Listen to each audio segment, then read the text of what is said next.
Good morning, or good afternoon, or good evening, depending on where you are around the world. Welcome to the first webinar for the Equal Rating Innovation Challenge.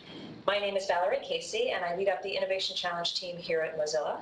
I'm here with my colleague, Lindy Saunders, and we are today going to be talking about today's topic, which is challenge mechanics. Basically, we want to share any detail about how the Innovation Challenge structure works. Today, we're going to be covering 4 topics and then opening the floor to questions and answers. The 4 topics are challenge, mission, and process. The second is highlighting some resources from the website. The third is really talking about what we're looking for in the proposals. And fourth, we'll review a couple of details on the submission form. Then we'll open up the discussion. You can ask questions in 2 different ways. And throughout this entire webinar, you can post these questions either to Etherpad, the URL is here, or you can email us. So for the Etherpad one, you don't have to download anything or log in. You can just enter a question through that public interface. Alternatively, if it's easier for you to email, go ahead and just email equalrating@mozilla.com. We'll be covering those questions at the end of the session. So first, let's look at mission and logistics. Many of you know who Mozilla is. At Mozilla, our mission is really to ensure that the internet is a global public resource, and we want to make sure that it's open and accessible to everyone. There are 4 billion people online around the world who are still not connected to the internet, and all of the connection value, the social, economic, and educational value that the open internet can provide is not afforded to them. In recent years, we've seen lots of different companies and efforts that have tried to connect the unconnected. But we've also seen attempts by big business to offer sort of a walled garden of content and services. By limiting what people have access to, these companies have created what we call poor internet for poor people. So in addition to our work around equal rating that includes research and policy engagement, we wanted to do something that was really going to foster new innovation in this space. So we're sponsoring this public challenge to spur innovation and to new ways to provide affordable access and cultivate digital literacy. There are 3 really specific goals. One is we want to identify creative new solutions that provide access to the full diversity of the open internet. 2, we want to stimulate new conversations, new communities, new experiments. We want to really build new communities of practice and shed light on the incredible opportunity and value this topic provides. And 3, at Mozilla, we are all about increasing community and conversation, and so we want to actually encourage a radical participation. This is not a topic or an area for experts alone to investigate and to be involved in, but all of us together can work to create new ways to get the 4 billion people who are not connected to the internet to be connected. I'd like to show you the challenge innovation process. If you're familiar with the website, equalrating.com, you'll recognize this particular graphic. The process is highlighted in the Your Submission section of equalrating.com, and I'll highlight the top most important dates at the moment. We are currently in the open submission period. The open submission period is when anyone can submit their proposals, their ideas for tackling this challenge, and that period goes from November 1st to January 7th. So November 1st to January 7th, about 2 months, a chance to submit your proposal. We will announce the 5 semifinalists on January 17th. These semifinalists will then go into what we call a mentorship phase, where they will be mentored by Mozilla experts for a period from January 18th to March 8th. So approximately 2 months of really getting mentored in business, engineering, and design, anything that could help improve the proposal and leverage the incredible abilities of the Mozilla team to help the submitting team and the semifinalists refine their solution. We will fly one member of each semifinalist team to New York City, where we will host a demo day on March 9th. Each team will have an opportunity to present their solution to an expert panel of judges in a live event. And in that event, it will be live streamed. And in the physical audience in New York, we'll have entrepreneurs and journalists and venture capitalists and policymakers in attendance so that we can really have a very lively, engaged conversation around the topic. We will take the videos from each of those presentations by the semifinalists, and we'll add them to the website. So people can view, who were not able to watch the live stream or who were not there in person, they can view each team's presentation to the judges, which will be around 10, 15-minute video for each team. And then members of the public will actually be able to watch those videos and select teams and vote for teams that they feel have the strongest solution to solve this challenge. That community voting phase, the public voting, will be available for 1 week. And a couple of weeks after that community voting phase, we will announce the winners of the Innovation Challenge, and that announcement will be on March 29th. The Challenge Awards are in 2 primary tiers. On January 17th, we'll announce semifinalists, and those 5 semifinalists, as part of their award, will receive intensive mentorship from Mozilla. On March 29th, 2017, we will actually announce the winners. And the grand prize winner will be awarded $125,000 US. The runner-up will win $75,000 US. And the third prize, which is for the most novel submission, so the most differentiated solution, will be awarded $30,000. The 2 remaining semifinalist teams will each receive $10,000 US to continue to build their solution. So this prize money is really designed to be awarded to teams to be able to have funds to be able to build their solution to carry them to fruition. So next, I'd like to spend some time introducing the website resources. In the overview section of the website, we've highlighted the 3 most cited frameworks that people use to understand the barriers to internet adoption. So when we look at the sheer magnitude of this problem, 4 billion people not connected to the internet, there have been many interesting and invaluable studies that have really analyzed the reasons why people don't have access to the internet. For people that are new to this space, these frameworks and these studies can really be helpful in helping to understand the problem and then also really come up with interesting solutions. The frameworks are from McKinsey, Brookings, and the World Economic Forum. They are available for download from the overview section of the website. And in a nutshell, the reports all point to 4 major reasons why people don't have access to the internet. The first one is incentives. So one of the most interesting reasons why people find the internet valuable around the world is that there is local or localized content, that there's relevant services that they can access.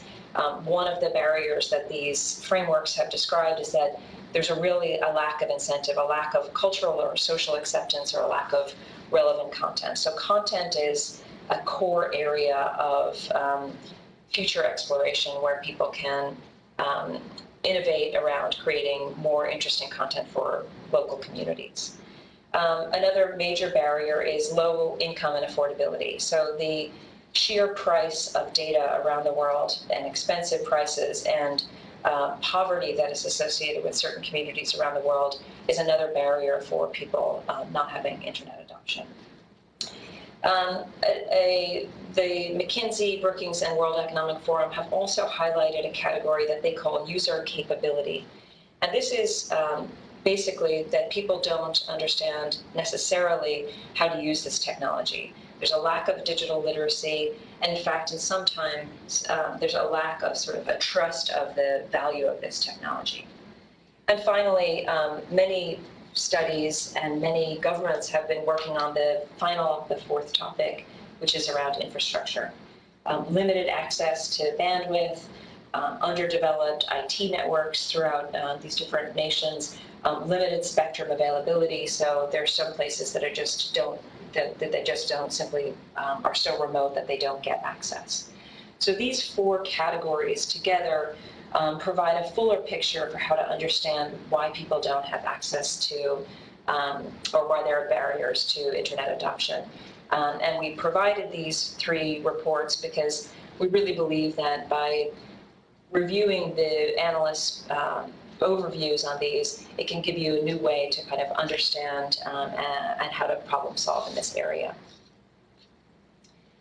There's another section of the website called Current Solutions. And on the Current Solutions page, you can read about other ways that people have tried to solve this problem. So we've highlighted 4 case studies, and we've also listed out some technology tips that people have found when designing solutions for very slim data usage that they have found to be particularly helpful.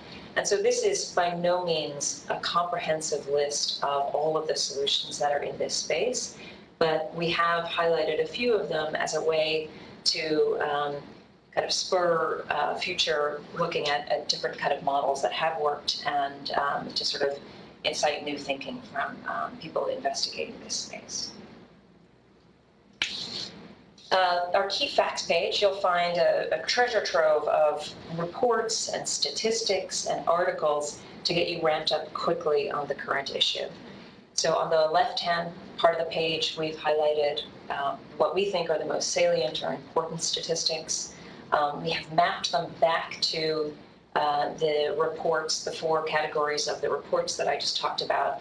So infrastructure, affordability, skills and awareness, and local adoption and use. And that's a way to kind of enliven what some of the reports have focused on.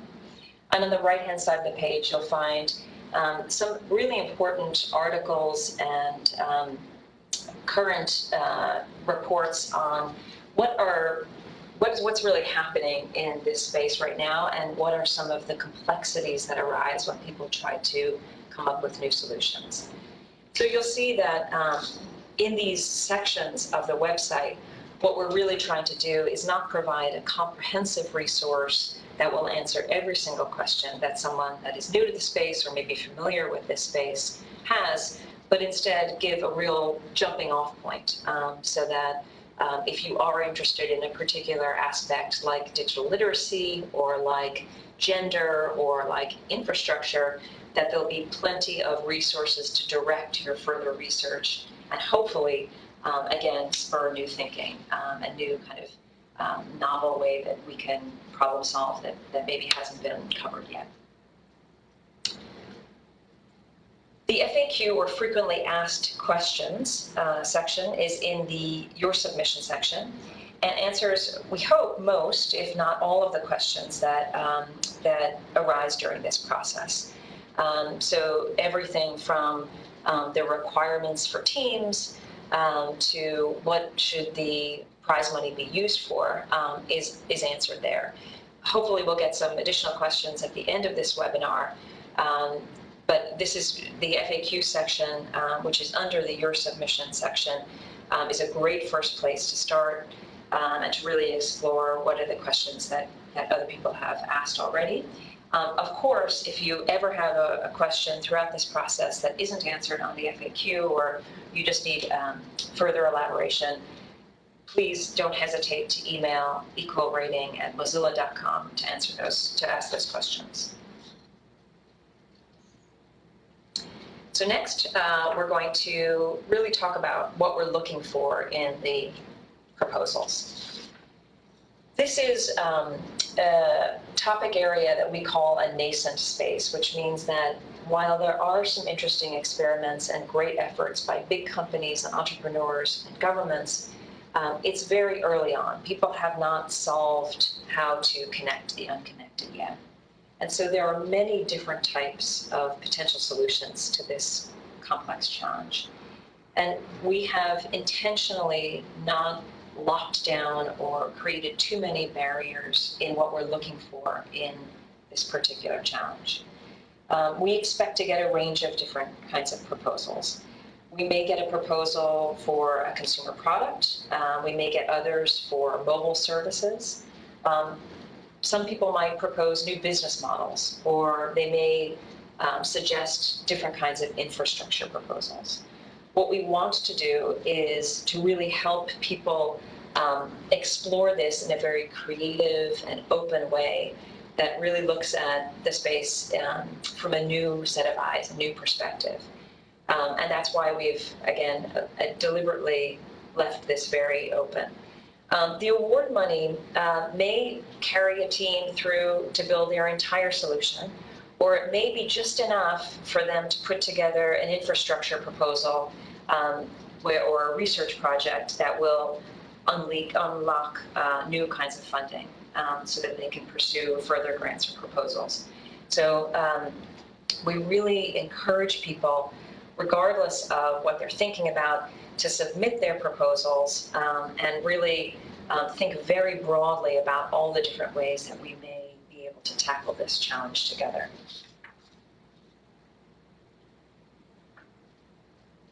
Regardless of what the proposal may be, it needs to meet the criteria listed in the My Submission section of the website. So if you click on My Submission, or Your Submission rather, you will, underneath the initial process graphic, you'll be able to see a list of the criteria that I'll go over in a second. But I do want to call out one important point. All proposals need to directly comply or not violate Mozilla's definition of equal rating. So obviously the name of this innovation challenge is the Equal Rating Innovation Challenge. And Mozilla defines equal rating as a model where consumers choose content based on the quality of that content, not the financial power or business partnerships of the provider. So we actually, our President Mitchell Baker came up with the term equal rating in contrast to the term zero rating.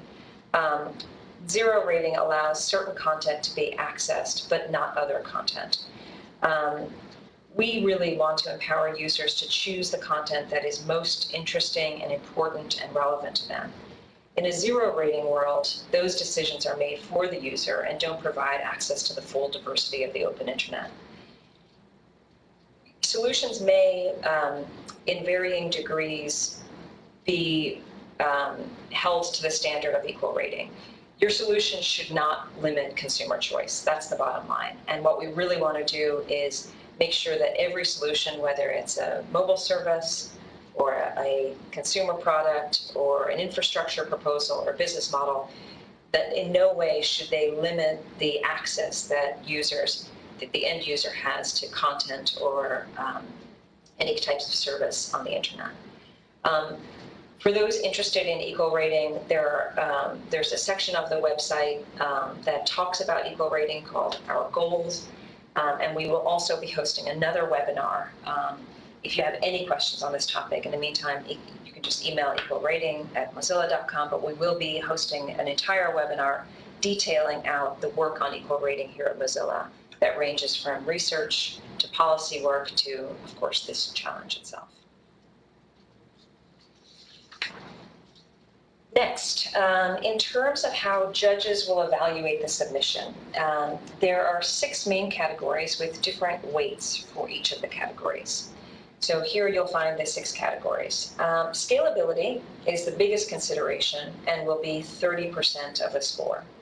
So even if the solution is small and focused initially, maybe it's focused on a specific type of interaction or a specific community, special consideration will be given by the judges to concepts that can be distributed broadly and with ease.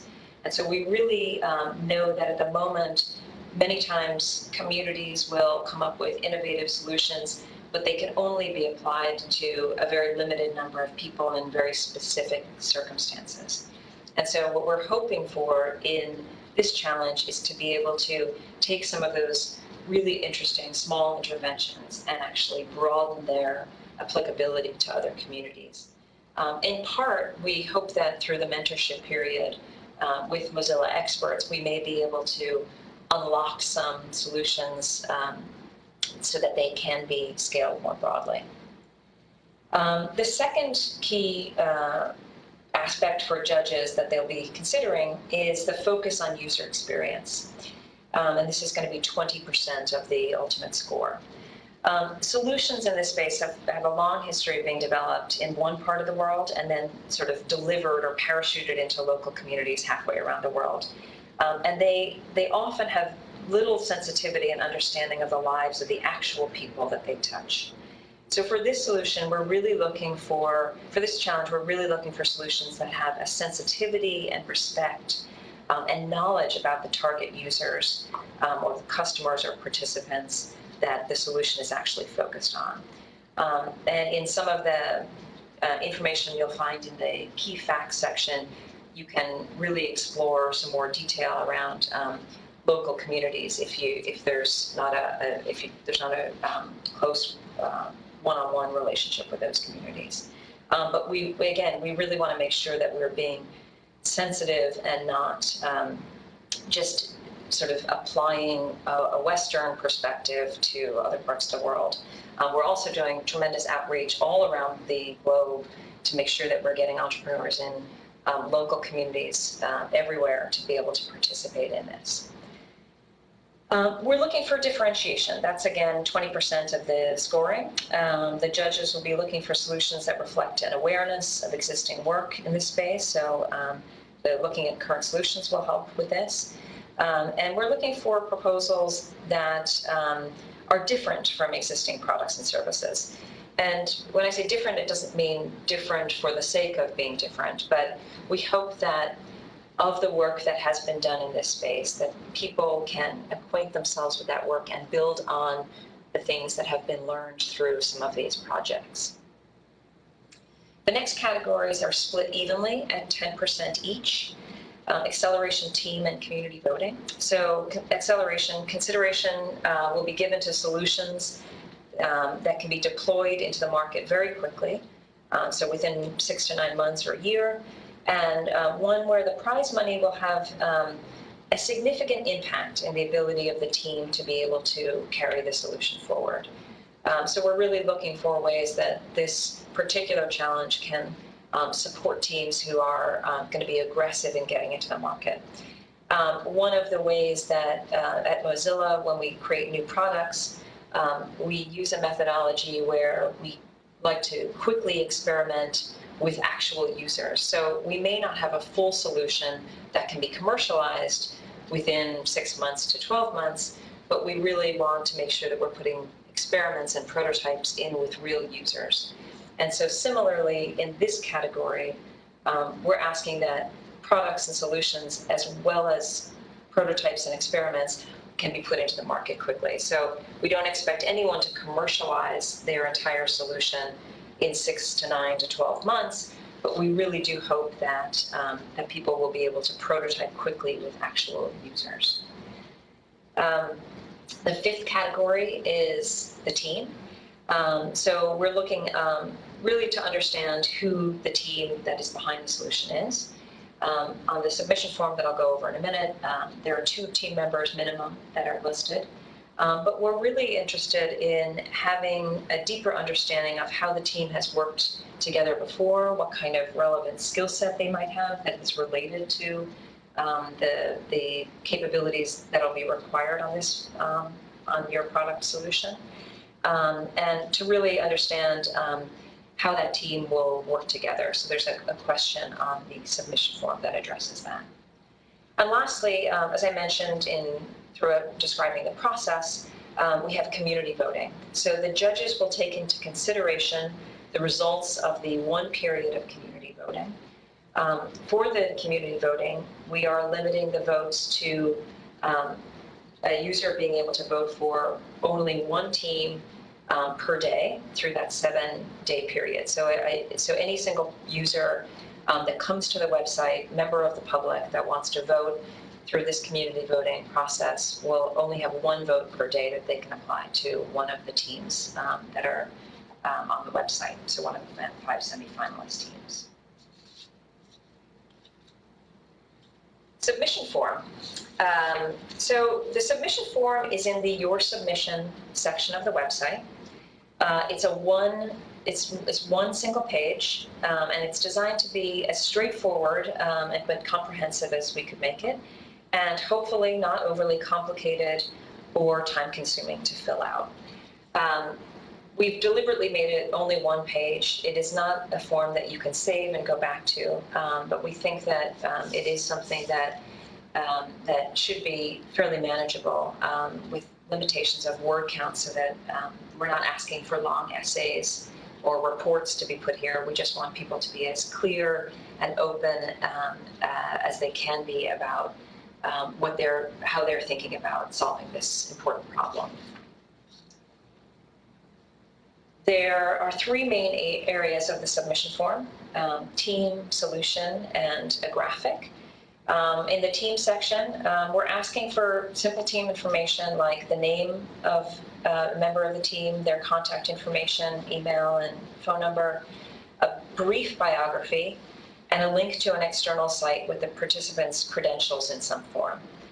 So that's a fairly standard requirement for a team member and any innovation challenge.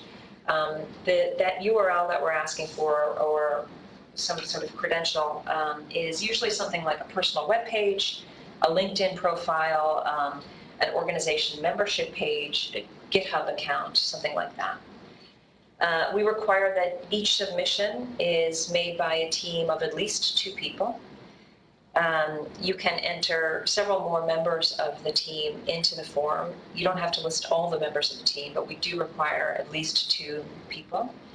And there is one person that will be designated as the team leader, and that team leader will be the main point of contact between Mozilla and the team throughout the entire challenge. In the second section, solution, so after you briefly name and describe your solution, we're going to ask you 10 questions about the solution that correspond to the categories that I just reviewed in the judges scoring. Things like how you're differentiating your solution, how you think about the user experience for your solution, and again, how your team feels that they are uniquely qualified to build and execute this. These questions also include an opportunity to tell the judge how you'll develop your product over time and how you intend to use the prize money to build the solution. You'll notice that the way that we have staged the innovation challenge, when you have this brief submission form, the selection of semifinalists, and the mentorship, we don't expect people to have fully formed plans for their solutions. We know that this is a category where there's great experimentation, where there is, there's sort of almost no precedent for how we want to solve this problem. And so we are looking for great ideas, motivated people. We're not looking for perfect submissions. And so we really want to encourage people who have inklings of idea to actually just submit their solutions, their proposals, so that we can help support that either through mentorship or conversation or ultimately funding. At the very bottom of the submission form, there is an option to attach a graphic to your submission. This is a chance for you to add some kind of an illustration that goes beyond what the written words in the submission form have included. Something like a schematic or a diagram that can help the judges to understand your product better and sort of maybe highlight one of the main points in your answers. Again, this is optional. It has a maximum graphic size of 2 megs, and it's not a requirement. But if it is helpful to illuminate some part of the submission form, we encourage you to upload that graphic. One final area of the submission form that I want to highlight is a question on open source. So Mozilla is an open source company, but in this innovation challenge, we recommend but do not require that you open source your solution. So our belief is that in solving this complex challenge of connecting the unconnected, solutions will be, the ones that are the most successful solutions will be interoperable and implementable by a range of actors. And at Mozilla, we believe open source licensing enables that kind of interoperability and access by a range of actors. We think it's easier and more productive to scale product solutions if they are open source. Because when they're not open source, oftentimes there can be sort of different choke points along the way that have actually in the past stopped solutions from being deployed broadly easily. It is not a requirement to open source your solution, although we do recommend it. If you have an alternate path that takes into consideration how to scale the solution, how to avoid those choke points, simply say that you're not going to open source your solution, but there's a text box where you can describe your plan for enabling that scalability. And so our judges will look at those explanations from teams that don't want to open source their solution, and just to make sure that we are really focused on ultimately making sure that solutions that are proposed can be scaled more broadly. The slide that you see on the screen at the moment is a screenshot from the FAQ section that details this particular answer. Again, if you have any questions, EqualRating at mozilla.com is the best place to ask them about open source. Once you have submitted your submission form, and all fields are required, and so if you submit the form and you forgot to fill out one of the fields, the form will highlight the field that you have not filled out, and you will need to go back and address that. But once you have completed all the fields in the submission form, you'll receive two confirmations. One will be on the website, so you'll click the submit button and it will give you a confirmation that your submission has been received. And then you will also receive an email, the team leader will receive an email saying that the submission has been received. Neither of these two confirmations will provide a transcript of your submission.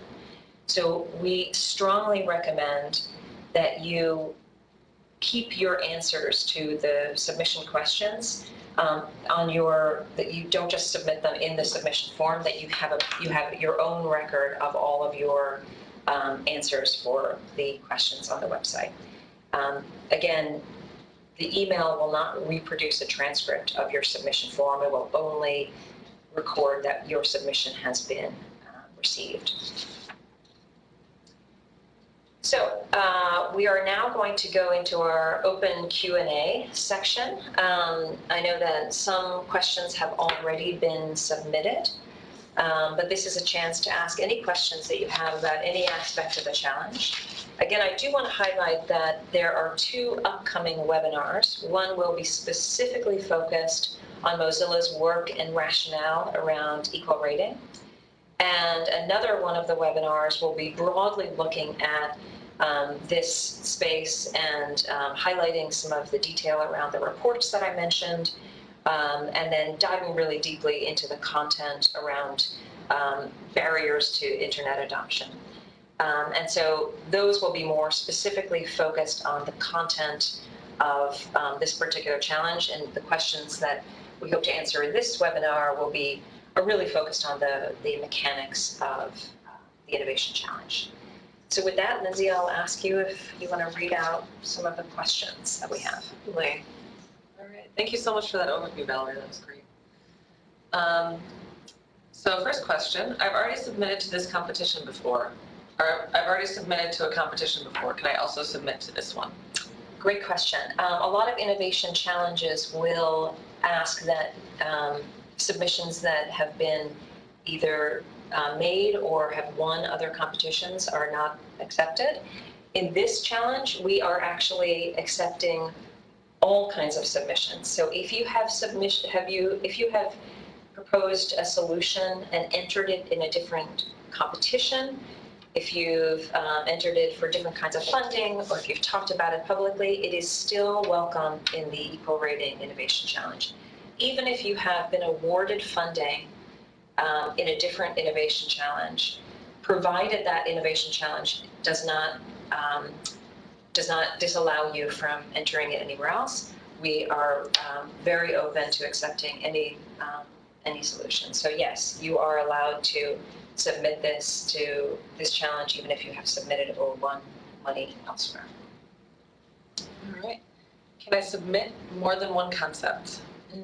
Great question.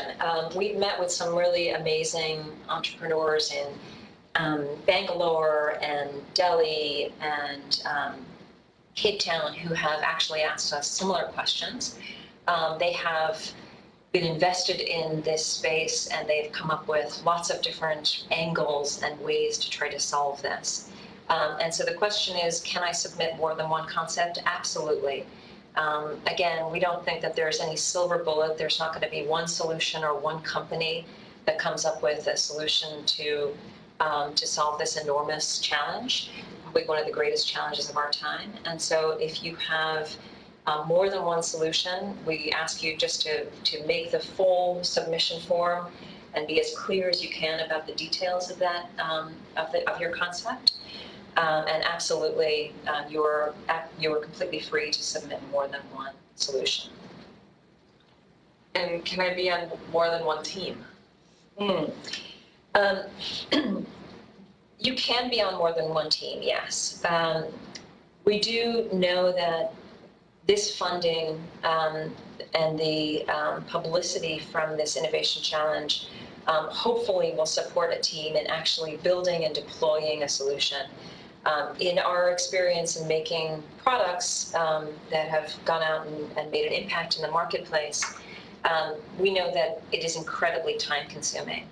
And so we would just caution people who are on more than one team to really be thoughtful about how they're planning to spend their time and that they're not overstretching themselves, because we really do hope that this award money will really get people into the marketplace. And as long as you're being conscientious about how you split up your time between different teams, it is within the rules to, yes, be part of more than one team.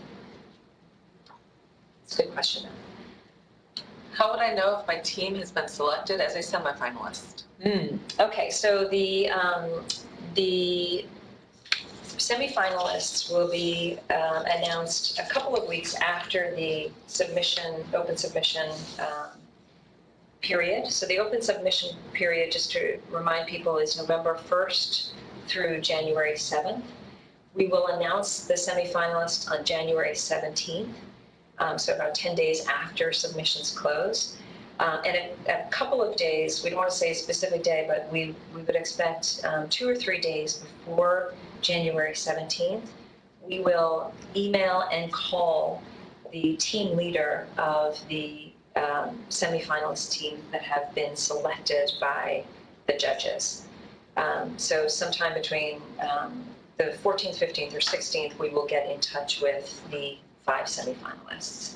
And that contact number that we'll be pursuing is the phone number and email address from the team leader that is in the submission form. Do I have to go to demo day? We are very excited about the demo day that we're putting together for this challenge. We have selected New York City as a kind of a central hub for people to get to. We expect that our entrepreneurs will be from around the world, our judges are from around the world. And by the way, we will be announcing our expert judges panel in the next couple of weeks, so you can go back to equalrating.com to check that out and see who is going to be evaluating the submissions. We hope that that every team who is selected as a semifinalist will be asked to commit that one of the team members will come to demo day live in person and present live in person to the judges panel. We also think it's going to be a tremendous opportunity to network and discuss with journalists and other venture capitalists and policymakers to really talk to them one-on-one about your solution. So we think it's actually a really important part of this challenge to be able to come to Demo Day and be able to leverage the Mozilla and sort of public network around this, just to be able to get any further advantage beyond the funding and mentorship. So within the rules, one person from your team will have to attend Demo Day. We will fly that person to New York City and put them in accommodations and provide for that time. They will be on stage for 10 to 15 minutes presenting the solution and then answering questions by the judges. We suggest that the team leader is the person to make that public presentation at Demo Day, but it really can be any member of the team who's best equipped to do that. So one person will have to, from the team, will have to attend Demo Day. All right. And the last question on this list is, does the internet speed of connectivity for a solution submitted matter? And so I think what that is asking is more, or maybe it's best to talk about the breadth of submissions that could be possible. Well, we know that affordability of data is one of the biggest gating factors in people having access to the internet. So the prices range from 30 cents per meg in some parts of the world, US, to over $1,000. And so the range is really huge. And many people in this space have purposefully designed their solutions to be very data light. And we've seen this from big companies to entrepreneurs to really make sure that people are accounting for the fact that data costs so much and people will not access a solution if it uses all of their data because it simply is not affordable. There's a list of technical considerations on the current solutions page, the bottom of that page, that are some of the best practices for thinking about technical solutions where people don't have a lot of access or the access is extremely expensive. And so we do believe that thinking about internet speed and thinking about the cost of data should be a consideration. When you are thinking about the user experience of the solution you're proposing, that should be a major consideration.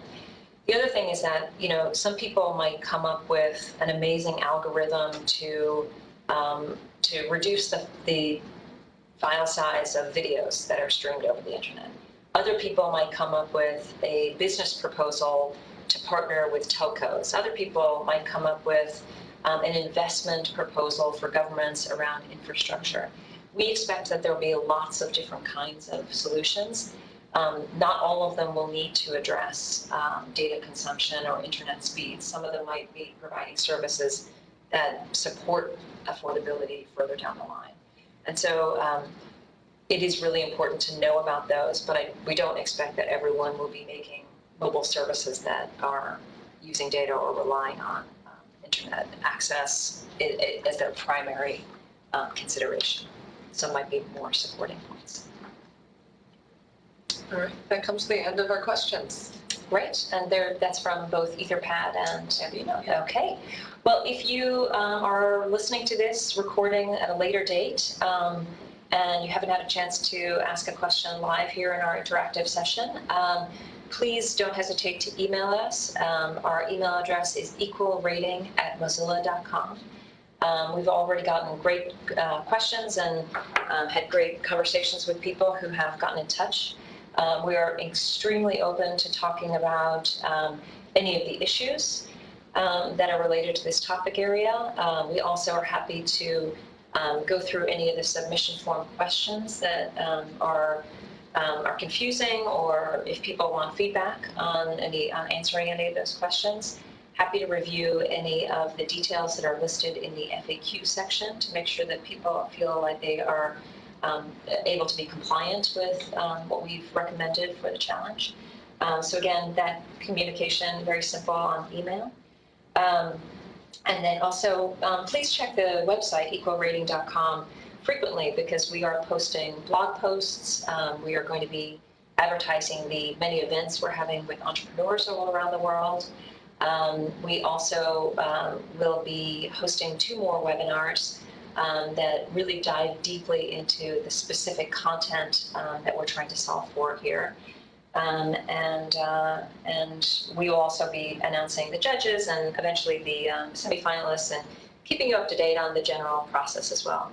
We also have a newsletter that you can sign up for on equalrating.com, and that will keep you appraised of any of the new announcements and content that we come out with as well. So thanks very much for your attention, and we look forward to reading your proposals, and thank you so much for being engaged in this critical topic.